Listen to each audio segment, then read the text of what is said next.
In this exercise video, we're going to be going through a sit to stand exercise using a resistance band to help work on knee control and really focus on hip strength. So what you're going to first do is get sitting in a chair and bring your bottom right to the very front edge of the chair as far forward as possible. Place your resistance band in a loop around your knees just above the kneecap. You want to get your feet hip width apart or slightly wider and bring your feet underneath you as much as you can while still keeping your feet flat on the ground. This will allow you to get into more of a squat type of position and not use momentum to get out of the chair. So once you have your feet in position, you're going to keep tension out into the band with your knees going apart. And you're going to keep the tension in the band throughout this whole exercise.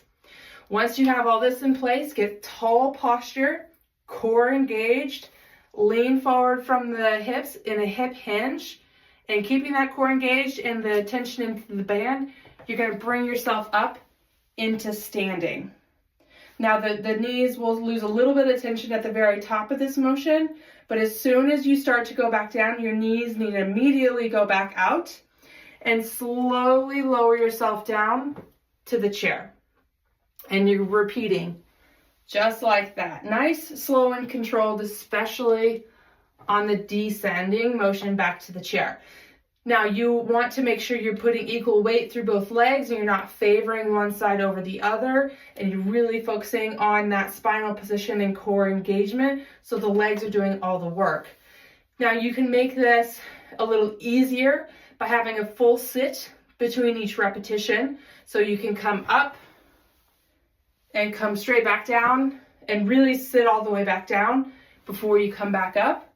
Or you can make this harder by just tapping your butt to the chair and coming straight back up. So you're never fully resting on the chair. You're basically just going through a body weight squat using the chair surface to give yourself a marker for that movement. So you can make it a little easier, a little harder, depending on where your baseline strength is and what you've been instructed to do by your physical therapist.